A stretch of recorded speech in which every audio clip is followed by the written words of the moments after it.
नमस्कार मित्रांनो, आपल्या जी के स्टोरी टेलर या यूट्यूब चॅनलमध्ये तुमचं स्वागत आहे. तर मी आज पुन्हा एकदा घेऊन आलोय अंगाचा थरका पडवणारा अनुभव. हा अनुभव आपल्या चॅनलच्या एका सबस्क्रायबरने पाठवला असून त्यांनी त्यांचं नाव गुपित ठेवण्याची विनंती केली आहे. तर चला मग सुरुवात करूया आजच्या या थरारक अशा अनुभवाला. रात्र साधारण 11:15ची.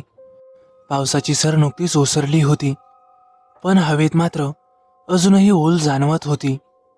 मी, गणेश, माझे मित्र रोहन आणि मयूर, आम्ही तिघे मिळून गावाबाहेरच्या गवळीमळ्याच्या शिवारात गप्पा मारत बसलो होतो. दिवाळीचे दिवस होते आणि आम्ही त्या दिवशी उगाचच मजेतच शेतात थांबायचं ठरवलं होतं. आमच्या समोर उभी होती ती गडद अंधारी रात्र. आकाशात ढग इतके जाड झाले होते की चंद्रही स्पष्ट दिसत नव्हता. सगळी हवा थंडगार आणि आजूबाजूला संपूर्ण शांतता. कधीकधी फक्त एखाद्या झाडाचा पाने गळण्याचा आवाज यायचा. आम्ही टॉर्च लावून बसलो होतो. आमच्या आजूबाजूला दिवे नव्हते, फक्त शेतं, झाडे आणि ओलसर मातीचा वास. रोहन हळूच म्हणाला, "अरे गण्या, इथे बसली की भारी वाटते यार, पण थोडी भीती वाटते."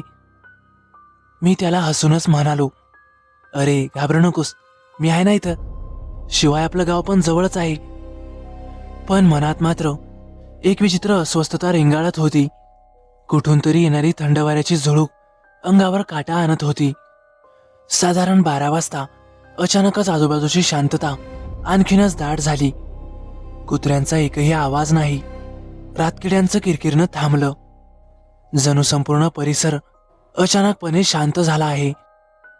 मयूर अचानक म्हणाला, "अरे तुम्हाला वाटतंय का जणू कोणीतरी आपल्याकडे पाहतंय, जवळूनच कुठेतरी?" तो बोलून संपताच मागच्या बाजूच्या झुडपातून खडखड असा आवाज आला. आम्ही तिघांनी टॉर्च त्या दिशेने फिरवली, पण तिथे मात्र काहीही नव्हतं. फक्त झाडं हलत होती. मी मनात खात्रीनं म्हटलं, "खरंच कुणीतरी आहे वाटतं इथं." या भागाकडे शेपाटी नावाचं एक अख्यायिकेतलं ठिकाण होतं. गावातल्या म्हाताऱ्यांकडून आम्ही ऐकलं होतं की इथे अनेक वर्षांपूर्वी एक स्त्री प्रसूती दरम्यान मृत्युमुखी पडली होती. तिचं मुलंही वाचलं नव्हतं. लोक म्हणायचे त्या बाईचा आत्मा अजूनही शिवारातच भटकतो.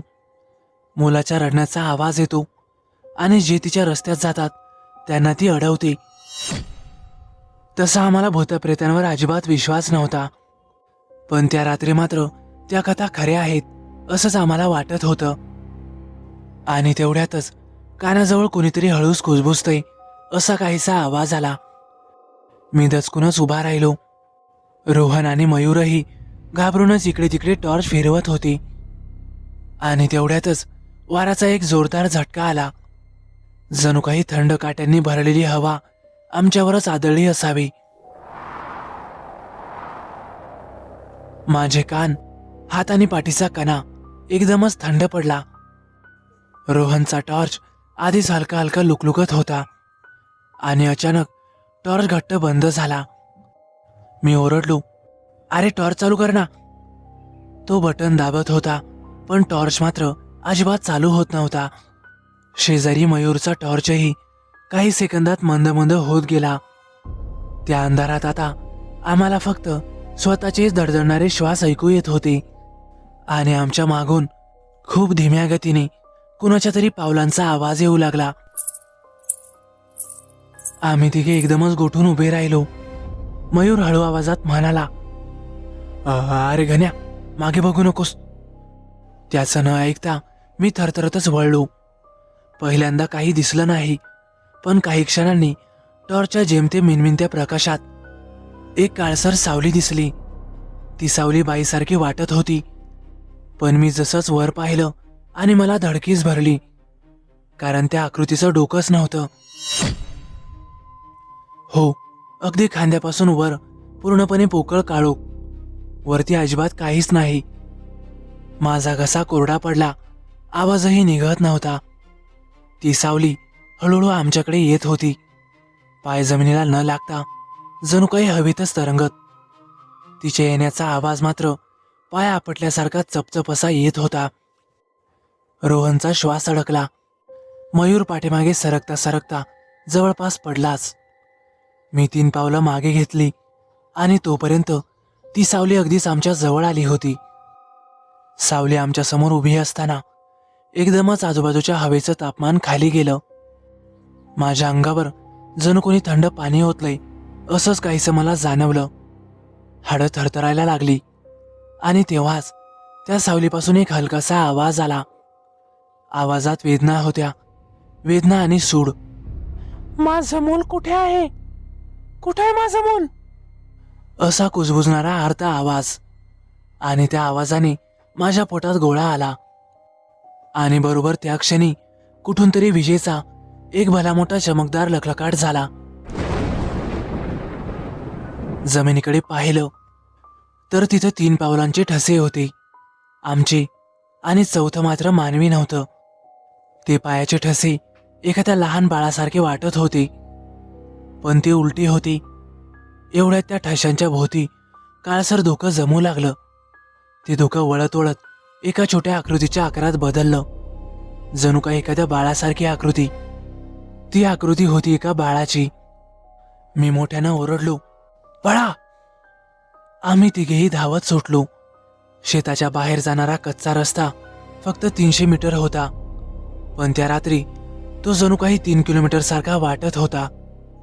पळत असताना मागून ती सावली पुन्हा ओरडली, थांबा, माझं मूल परत द्या.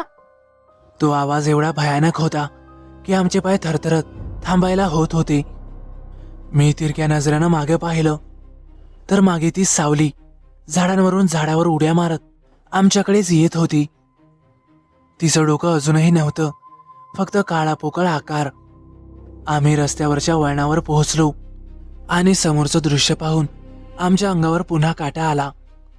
समोर एक छोटंसं बाळ होतं, शिवणातील लाल कापडात गुंडाळलेलं, डोळे काळे, खोल, तोंड उघडं, आणि त्यातून एक विचित्र आवाज, आई. माझा मेंदू शून्य झाला. रोहन तर तिथेच थांबून गेला. मयूर मागून ओरडला, गण्या, धाव, नाहीतर आपलं काही खरं नाही. आणि आम्ही त्या बाळाच्या आकृतीला टाळून बाजूने धावत पुढे गेलो. आम्ही रस्त्याच्या कडेला पोहोचलो आणि तेवढ्यातच जणू कुणीतरी आमच्या मागे जमिनीवर जोरात आदळलं असावं असाच काहीसा आवाज झाला.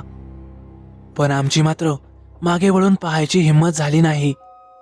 गावात पोहोचलो तेव्हा रात्रीचा 1 वाजला होता. आमची अवस्था बिकट. संपूर्ण अंग घामाने भिजलेलं, हातपाय थरथरत होते आणि आमचे डोळे पांढरे पडलेले. गावातल्या लोकांनी आम्हाला पाणी दिलं.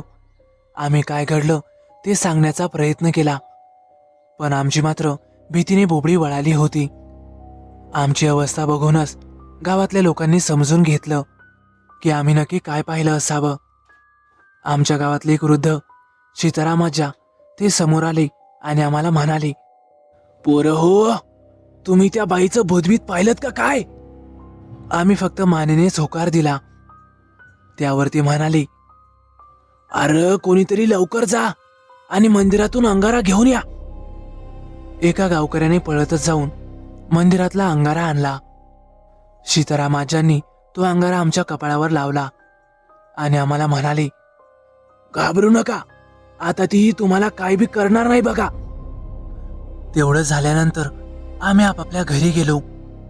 रात्रभर आम्हाला झोप लागलीच नाही.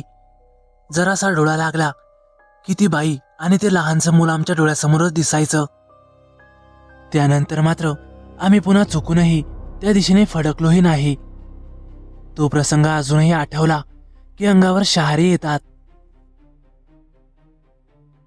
तर मित्रांनो, कसा वाटला तुम्हाला अनुभव? आवडल्यास नक्की लाईक करा, कमेंट करायला विसरू नका. आणि हो, आतापर्यंत तुम्ही आपल्या चॅनलला सबस्क्राईब केलं नसेल तर नक्की सबस्क्राईब करा आणि बाजूला येणाऱ्या बेल आयकॉनलाही नक्की दाबा. तर चला मग भेटूया उद्या एका नवीन कथेसह. धन्यवाद.